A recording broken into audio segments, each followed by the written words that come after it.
Adi Ivagino, agus fáte roih go léir ar nó cáid seo chun achta comúna mór sin an cap a hálas an Drishanebeg láblas sráid a bhfuilean ar an éanú lá deag a bíanamh geara.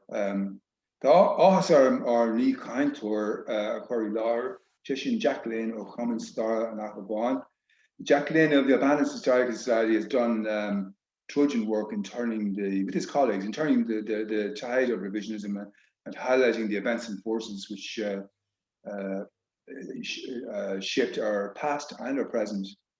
So I'll ask Jack to say what this commemoration is about and how it fits in to that phase of our history. Jack. Right. Thanks, Pat. Yeah, the ambush we're talking about is the Drishanebeg ambush of the 11th of February 1921. It goes by different names, which can be a bit confusing. The Drishanebeg ambush, the Glybe ambush, or the Millstreet train ambush. So people should not get confused. It's the same event. Now, the event itself was unusual, and at the time, I think unique. It was probably the first ambush of a troop train. Now, ambushing a troop train is a tricky business, and subsequent ambushes of trains were, some of them were disasters. A week later, you had Hertford, and later on Upton.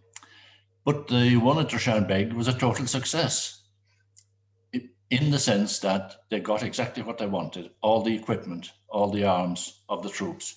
That was the object. They didn't want to necessarily kill the troops. One of them was killed. No casualties on the volunteer side. So it was an unusual ambush in that sense, and as I say, pretty unique in being a total success. And it became, I think, the model for other train ambushes. But train ambushes, as I said, are tricky. You just have to think that there was no communications like we have today. They had no wireless, never mind mobile phones. And if they existed, the whole thing would have been quite different. For instance, and the British learned some lessons from that ambush as well. They decided later on to mix up troops on the train with passengers, which made it very, very tricky for the IRA, who didn't want, obviously, to civilian casualties. And this was, so both sides learned lessons. Anyway, and there's the committee who organized this year's event, who did very well and have produced a great book on the ambush, Worth the Wait, which is available at the main bookshop in Millstreet, Wordsworth. Anybody who wants it, it's a very good description of the whole thing. And they had organized obviously a live event. Unfortunately, it couldn't be held because of the COVID restrictions. So they asked me to prepare an address, which I did, and this is the gist of it. And it's also available on the Urban Historical Society website in the shape of this booklet, urbanhistoricalsociety.org. You can read it all there. It's all downloadable, as well as several other pamphlets and books. What I wanted to do was to say a few words about the context of this ambush, the War of Independence, what it was all about, and what lessons we should learn from it. Reflections on the war, because in recent years, for the past few decades, there's been a new narrative, or an attempt at a new narrative of the War of Independence. So ridiculous that it's been classified, it was labeled a war against Protestants. Now, anybody who knew anything about the War of Independence, or anybody involved in it, knows that it's just simply incredible. I mean, I used to think, when I read this stuff, I used to think of this ambush and try to imagine that the guys, the volunteers they had to wait for 8 nights to ambush this train, that they had something else in their mind besides trying to get the arms and defeat the auxiliaries if it came to a straightforward firefight. you know, it was absurd to think that they had anything else in their minds except trying to win that ambush and the war. And then we have words like, oh, this is all very complex. Well, no war is very complex to the people who fight it. You can't get people to go out and fight a war, i.e. kill each other, for complex reasons. People have a very good reason for doing it, good or bad. And so that's the first thing, first sort of weasel word you hear about the war. The whole thing being an attempt to give us a bad conscience about the whole thing. We hear that we should look on it as a shared experience, an inclusive event. Now, how any war can be a shared experience or an inclusive event, it is mind-boggling. And somebody has made the analogy, you know, if one of us was assaulted on the way home tonight and beaten up by somebody, and we turned up in court in the morning and our assailant tried to say, well, Your Honour, it was a shared experience.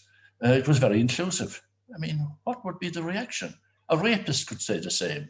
Well, it was a shared sexual experience, Your Honour. It was very inclusive. I mean, it's mind-boggling that these type of words are thrown about.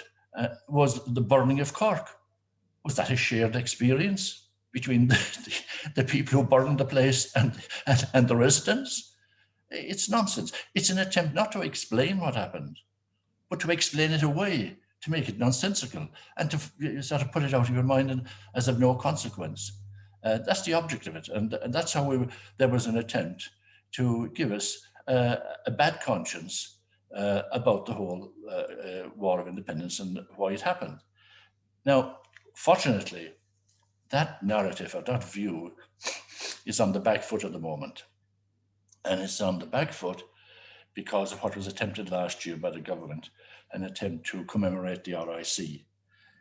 Now, you didn't need to know much about the War of Independence to know something at least about the role of the RIC. They were a leading force who tried to prevent the government, the Irish elected government, existing and thriving and surviving. Now, the RIC were central. The TANs were auxiliary, were a reserve of the RIC. The auxiliaries were a division of the RIC, and that was all for a good reason. The RIC were the only people who knew what was going on the ground. They knew where to take. The other people, the auxiliaries and the TANs, didn't have a clue of where to go or who to look out and search for. And the RIC were sort of the bloodhounds for the auxiliaries and the TANs. And that was shown very clearly up in the killing of Mikey Dingeen up there in Ovale. The RIC took them up there to kill him and torture him.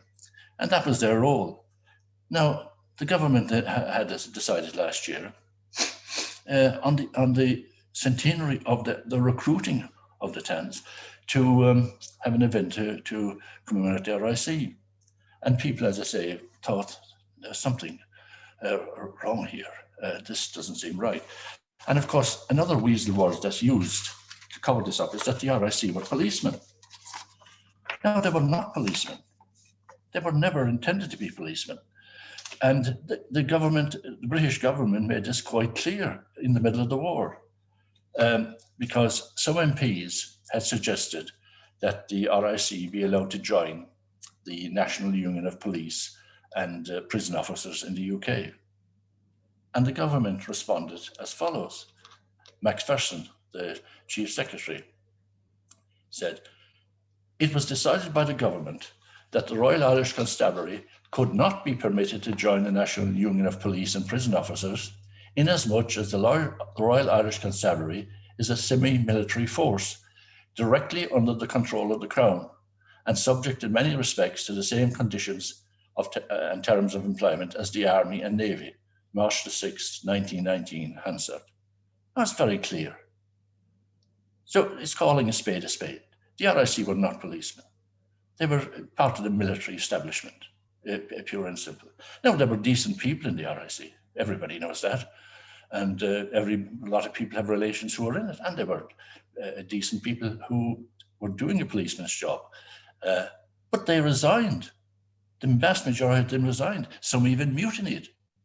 And it was a brave thing to do, to risk your whole career and your prospects, as you would say, in doing that. But they did. They should have been commemorated, but they were not. There was nothing specifically said about them. And so I think people, this sort of, it was considered, I think, sort of an obscenity, and it helped the government to lose the next election. So that liberated a lot of thinking about the War of Independence for the good.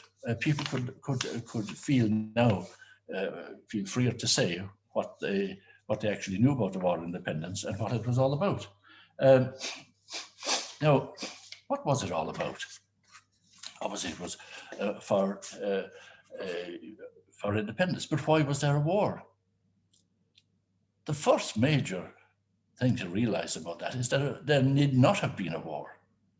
There was a general election in December 1918, a British general election, the most democratic election ever, because all adult men had the vote, most women. And in Ireland, about 75% of the seats were returned for the party who wanted independence. Now, a very clear result. No need for recounts or bringing in your lawyers. I mean, if Donald Trump was around, I don't think he would have bothered challenging it. It was so clear. I mean, there's never been an election result like it, as far as I know, in the Western world. 75% of the seats going to a particular party. Now, why did people vote that way? Well, the reason they voted was a world war had just been fought for the freedom of small nations. That's what, not only did the government promote that, the Irish Parliamentary Party supported, the People's Party. And of course, when Irish people fought for a war for the freedom of small nations, top of the queue obviously was Ireland. That's what they wanted freedom for. Now, not only that, and that wasn't just what the British said. The Americans joined the war for the same reason. Woodrow Wilson had his 14 points, which boiled down to self-determination. The Americans joined the war. The new Russian government, the Bolsheviks, left the war for the same reason, to support national liberation struggles in all the colonial countries, which they did. And now those countries are some of the biggest forces in the world. China, obviously, leading it, India, and other places. They now almost dominate the world. Those countries that fought for their national freedom. But what was the attitude of the government to their own election? They totally ignored it. Not only did they ignore it, they showed total contempt for it. And that was spelled out very clearly by their propagandists, including one well-known one called Major Street. Look, the Irish, they get carried away. You know, they're a bit of emotional, and they tried this before, don't forget. The Fenians, Young Ireland, Emmet, etc. And we managed it. A smack of firm government, and they'll forget this, and this idea that they could run an independent country was all nonsense. So the Dáil was prescribed, the government that was elected, that formed as a result of the election. They were prescribed and hunted down, and then I think a surprising thing happened. And I think the Irish ourselves were as surprised as anybody else. The Irish started said, no, we're not having this. We're actually going to defend the government that we voted into existence. I mean, this is what the whole world is saying, that we have a right, everybody has a right to their own government. And certainly, quite suddenly, these citizen soldiers emerged all over the country. I mean, this ambush is a very good example of it. All local people who had not, who certainly didn't want to go to war, anybody who knew any of them, knew they were not warlike people. I mean, Ireland is not a militaristic place. But they became soldiers overnight, and they were determined to defend that, basically saying we meant what we said when we voted for independence. And the whole world seemed to agree with us, except the government we happen to have. So the war was fought. Now, the amazing thing about the 19 election, apart from that, is that when I tried to look it up a few years ago and write something about it, there is no book on the 1918 election. No specific book, which is extraordinary when you think of it. And it being the crucial event. Everything else is the handle for everything else, that election. But there is no book called The Vote for Irish Independence. Passing references, of course, you can't ignore it, but it's like the elephant in the room. You don't look that way, you avert your eyes. I thought, this is amazing. And it's like, without due consideration of that election, then any story of the War of Independence is, like Hamlet without the prince. Now, this lack of consideration of the election was confirmed for me a couple of years ago when UCC produced a massive book on the War of Independence, which was sold more or less as the final word on it, the Bible of it. Here it is, massive thing over it, and local people will may well recognize the guy on the cover. I think he's there because he was such a handsome man, Roger Kiley from Quillen, father of Der Kiley, who died recently. 1,000 pages, introduced by President Higgins, over 100 contributors, the cream of our historians, over 160 chapter headings, but one missing chapter, the 1918 election. Not even a subheading in the chapter. And when I looked at this, I thought, these guys just don't see the wood for the trees. How can you write a book that claims to be and it was claimed, rave reviews, prizes galore, massive literary achievement, and the pride of UCC's publishing, etc.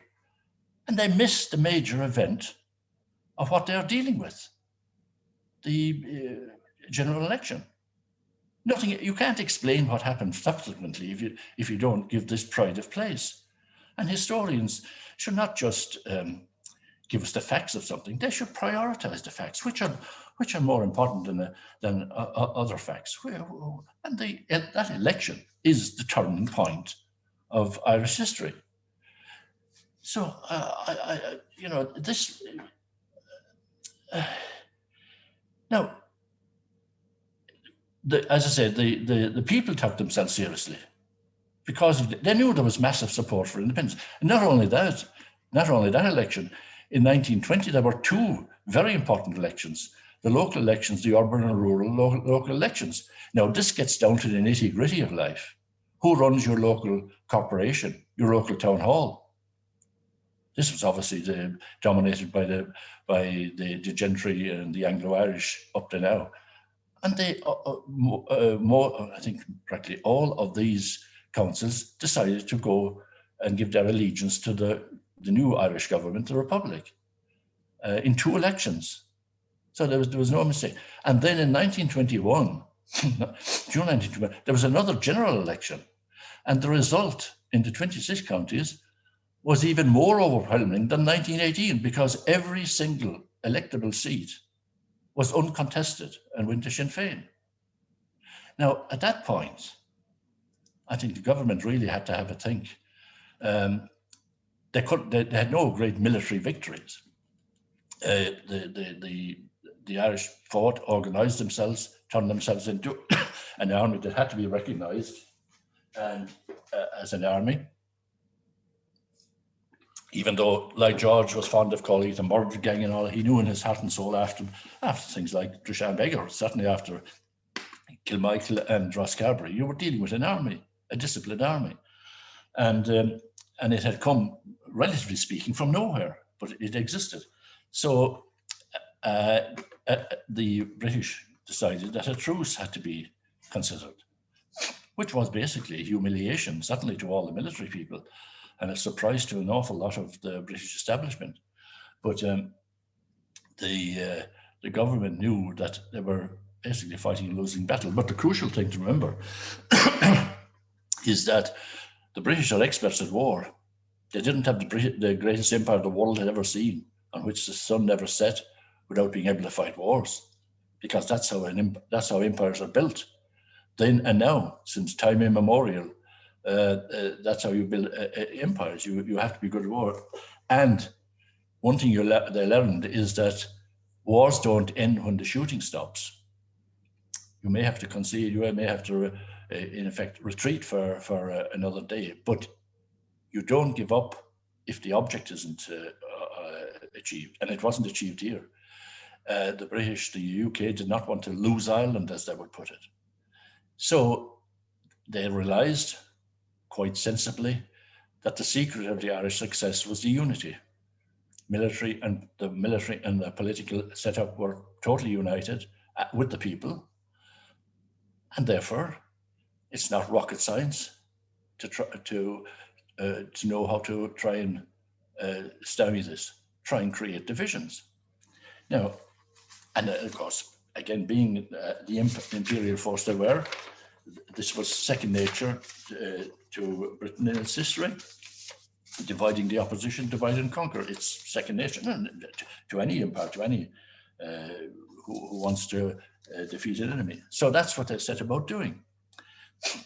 And they had the perfect man to do it in their Prime Minister's time, Lloyd George, the Welsh wizard. And he was a wizard. I mean, he was literally fit for anything. War, obviously, threats of war, promises of all sorts, corruption, tricks, bluff, cajolery, flattery. He had them all. I mean, he was talented. He played all these abilities like notes on an instrument, on a musical instrument.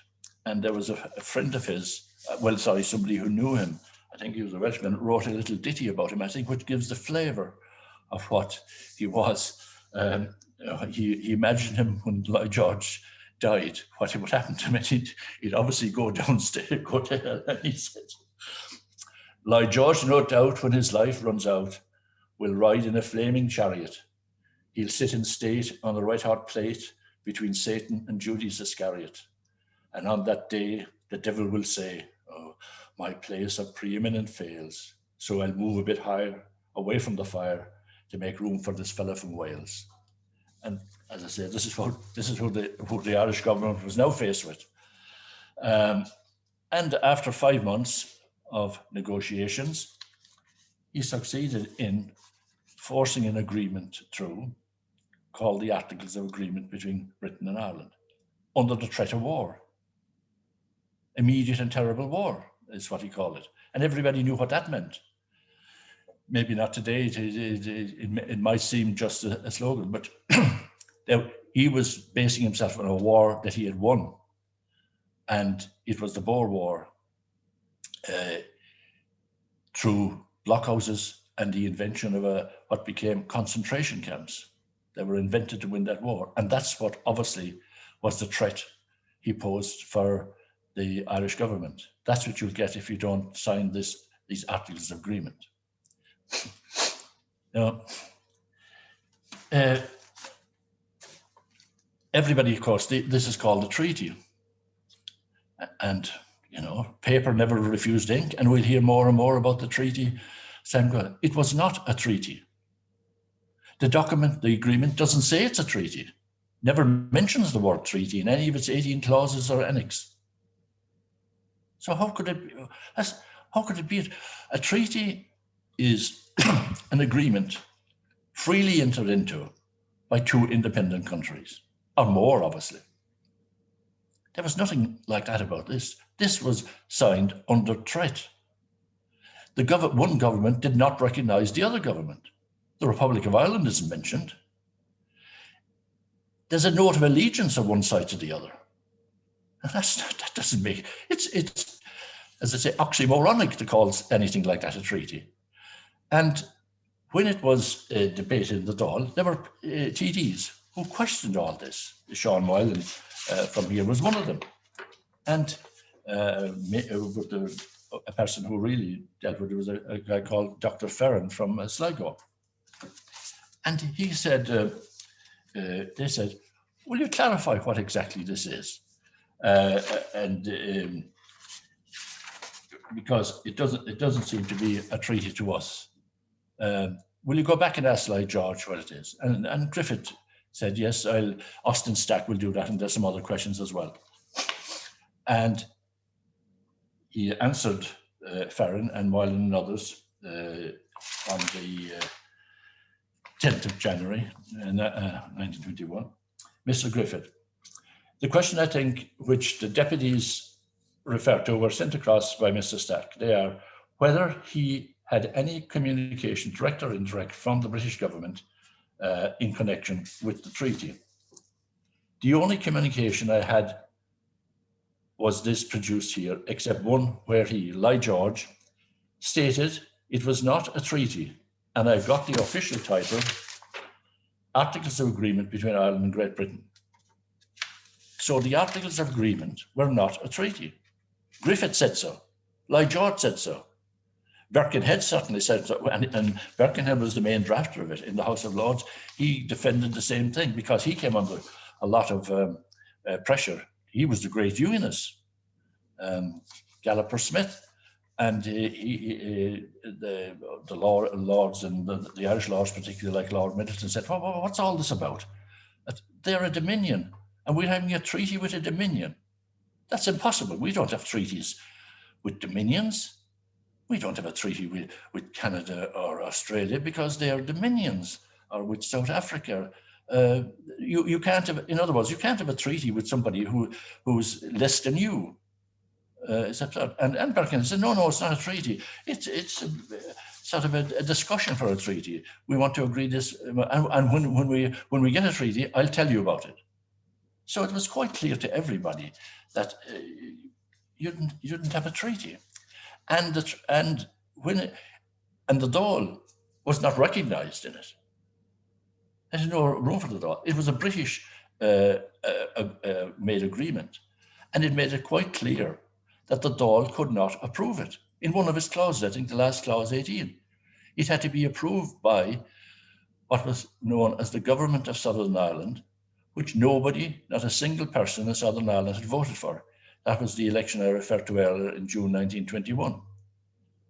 Sinn Féin were elected unopposed in every single seat. And now they were expected to become the government that was elected then and accept this Articles of Agreement. So after the debate, they could debate it forever, and it made no difference. Everybody could have debated it. Everybody, debating it in the Dáil had no more significance than if you had a debate in a school or a college or the farmers or down the pub. You could debate it, and it made no difference. And when the vote was won by the people who supported the treaty, there I am saying it, the Articles of Agreement, they had to traipse over to Dublin Castle and say, well, we're accepting this agreement. We're the government of Southern Ireland, which meant they had disowned the Dáil, effectively. Now, the funny thing is, I don't pass any judgment on how different people reacted to this threat. It was an existential threat by Lloyd George and the British government to the very existence of the Republic. And this is not the context or the place to be judgmental about what people. This is a very serious thing, and both sides were actually in agreement on that. That the Dáil could not approve this document. I mean, De Valera said, "We have said from the start that there could be no question of ratification of this treaty. It is altogether ultra vires in the sense of making it a legal document." In other words, it's not legal. It's not. We can't make this law. It's nothing to do with us. And Kevin O'Higgins said the same practically. I first wish to say a few words as to my personal views. I do believe and agree that ratification of a treaty is technically a breach of the mandate of this Dáil and is technically ultra vires. Almost word for word what De Valera was saying. So how was it passed and how was it made? Well, Lee Miller summed it up. The passing of it in this debate was based on the fear of the people, not the will of the people. And everybody knew that. Both sides in their hearts agreed. But you were faced with a dilemma. And I have sympathy for all politicians in all situations who are faced with huge dilemmas like that about the very existence of the state. It's not something you can easily cast aspersions on anybody on how they related to it. You're entitled to views, and I have certain views, but the main thing is that the reaction to the Articles of Agreement is not the main thing. The main thing is the Articles of Agreement themselves and what went with them. That's the crucial thing. We shouldn't get cause and effect mixed up here. And as you know, we come on to what was called the Civil War. Now, it wasn't a civil war. This is another weasel word. A civil war. We've had plenty of civil wars to know what they're like. There was an English civil war, one of the oldest, between the Cromwellians and the Stuarts and a monarchy. Two completely different systems of government. One was basically based on the Bible. It was based on the laws of the Old Testament. That was the Cromwellian essence, sense of government. The monarchy had obviously a different view of it. And there was a war over it. The Americans had a war over what was America? Was it a federation of states? Was it United States? Or was it a union of the states? No, that wasn't words. That was a real difference. And they've had a dreadful war over it. In Spain, you had a civil war between fascism and a republic. You had the same in Russia, obviously, in China, several countries. No, that wasn't the case here. As I pointed out there, both sides had fought for 3 years or thereabouts, totally united, for a republic. That's what they wanted. They disagreed on how to go about it under this threat. That didn't mean they had civil war intentions towards each other. They had a different policy, and they worked together for several months afterwards, and they had a pact to have a joint election in 22 to try and resolve their problems. But the British forced their hand all the time. We don't want any form of republic or independence. So, but the Civil War thing is very important psychologically, because the subliminal thing is, well, the Irish couldn't cope, could they? Here we give them a bit of freedom and they start fighting each other. Oh, it's the old faction fighting coming out again, the fighting Irish. They don't know, they can't handle themselves, and they certainly can't run a country. And anybody who goes on about saying we had a civil war in that sense is self-loading, really, self-abasement. It was a real problem. That's all it was. All states have real problems to face, and that's what. And of course, it gave rise to a party difference. True, and it was fought out democratically. The differences, and like all parties, they're real parties because they were based on different. They had different origins and different perspectives, but not one being Republican, the other something else. And they all agreed to a public later on, the one we have today. So now, why are we celebrating these ambushes and that? And I think we should celebrate them, by the way, not call them just commemorations. Well, the state that was voted for, the government was voted for in 1918 and set up in 1919, has lasted 102 years. That makes it one of the oldest states in the world, even though there weren't many states around then. Now there are couple of hundred. Most of them have come into existence since. And in all that time, the main thing about a state, the first job of a state is to survive. You might take that for granted.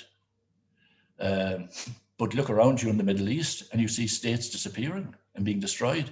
And in the last 102 years, states and empires have come and gone. Now, not only that, look at the number of nations in the world that would love to have a state. The Scots would, the Catalans would, the Basques would, the Palestinians would, the Kurds would, and there are a few dozen more stateless nations. They haven't even got to the point of having said, no, that's the beginning point for judging a state. Did it survive? How did it survive? The state here never went in for totalitarianism, never succumbed to invasion, didn't wage war on anybody. It wasn't broken. It survived the Great Depression. We thrived during the 30s. The country was industrialized. There was a joke, Lemas was Minister for Industry. He was opening so many factories that somebody said the next factory that had to be built would be one for ribbons and scissors because he was opening so many of them. That was during the World Depression. And John Maynard Keynes came to Dublin to praise what the government were doing. We survived the destruction of the second. Can you imagine if we'd been involved in the Second World War? The place would have been destroyed. Churchill had plans for chemical warfare in Dublin. He never recognized Irish independence, never. And it was only the fear of biting off more than he could chew that he resisted invading the place during the Second World War. We survived that. And as I say, we never went in for waging war on anybody. So the state, in that sense, has been a success. Now, it has all the problems of any state, all sorts of corruption, crime, some horror stories, and all sorts of. You're dealing with millions of people, and any state that's dealing with millions of people has ongoing. Every state has problems, permanent problems. They go on and on and on.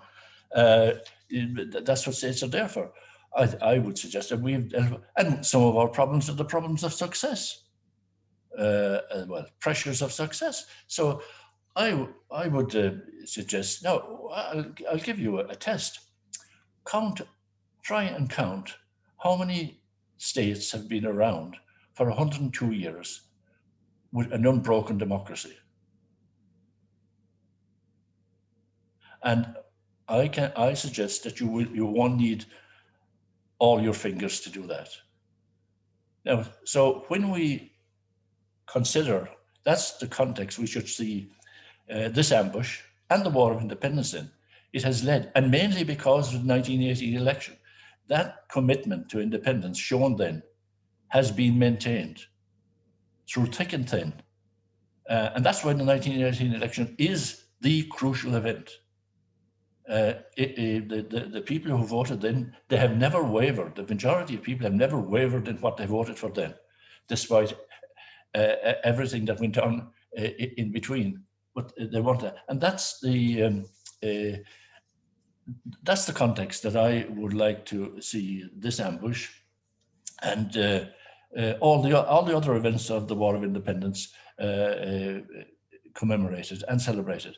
And I would suggest that people look out for how future events will be approached, because apparently there's an event planned for July this year, similar to what was planned for the RIC, except they want to include everybody. Well, that is making a joke of our history. Wars are fought for a reason. As I said, people don't go out and soldiers are ordinary people. They don't go out to kill each other for no good reason. The Irish troops, or the Irish men who fought in the British Army in the First World War, talked about fighting for the freedom. And I think one of the things we should remember, how many did it? About 250,000, and up to 50,000 the Irish home and abroad were killed. Now, if they killed one of the enemy each, one for one. You're talking about a few 100,000 people being killed for the freedom of small nations and the freedom of Ireland. How monstrous is that? What did the Turks, the Germans and the Turks done to Ireland to justify Irishmen going out and killing them by the thousand? I'm not joking. Mick O'Leary from Inchigeelagh killed 8 Germans in one incident, and he got the VC for it from King George in Buckingham Palace and was paraded all over Britain and Ireland as a hero. If he's anywhere typical, the Irish in the British Army in the First World War killed hundreds of thousands. It's incredible when you think of it. And what have the Germans or the Turks ever done to Ireland? The Turks, the last time they intervened was to send money to help what was called the famine. The German scholars had more or less created the Gaelic revival and discovered, made the Irish language what we know today. Yet here there were Irish people killing them by the thousand. It was monstrous. And the people who commemorate the First World War should bear that in mind. Not just the people that were killed from Ireland. How many did they kill? And are they to be forgotten about or disregarded or of no importance? It's monstrous. And this independent Ireland stopped us from, there was no more massive joining of the British Army. Obviously people would join it after that for all sorts of other reasons, but no, the whole business of joining it automatically as your duty was gone. So as I say, that's the story. As I said at the beginning, you can get basically this, you can get it on our website, europeanhistoricalsociety.org. You can read that and the committee have produced a very good book on the ambush itself, how it actually happened. That's available from Wordsworth bookshop in Millstreet. And that's really all I've got to say. Jack, many thanks again for this fascinating act of separating out the important things from the unimportant things and from the weasel words and things which dilute and make nonsense of actual history. It's particularly interesting too that on many these big issues that the evidence is not from the Irish side, but from the British themselves. As for instance, you mentioned the RIC not being a police but being a military force, and it's not De Valera or somebody who said that. It's Lodge Macpherson, the Irish secretary, and the election of 1918 is pivotal, of course, to everything. What gave us its legitimacy was in fact Britain, because they had made democracy and the freedom of small nations the be all and end all of things. So here it was. There's also the treaty. The idea that you can't have a treaty between two different kinds of things. Like, I mean, the government doesn't make a treaty, let's say, with the Congress of Trade Unions. It might discuss things with them, or with the Farmers Association, or whatever, or parents whose troublesome teenager comes in drunk. Well, you might say, look, we'll make an agreement with you that if you behave yourself for the next 3 months and you wash the dishes every day and everything else, well then after that maybe you'll not be grounded. So that's not a treaty, that's something else. So I think Pat, a good analogy with what a real treaty is the Treaty of Rome. Yes, the Treaty of Rome. You see, that's a real treaty. There was no it's so obvious to say it, but it sort of needs saying. You had 6 countries of Europe came together. There was nobody. There was no threats involved. There was no kind of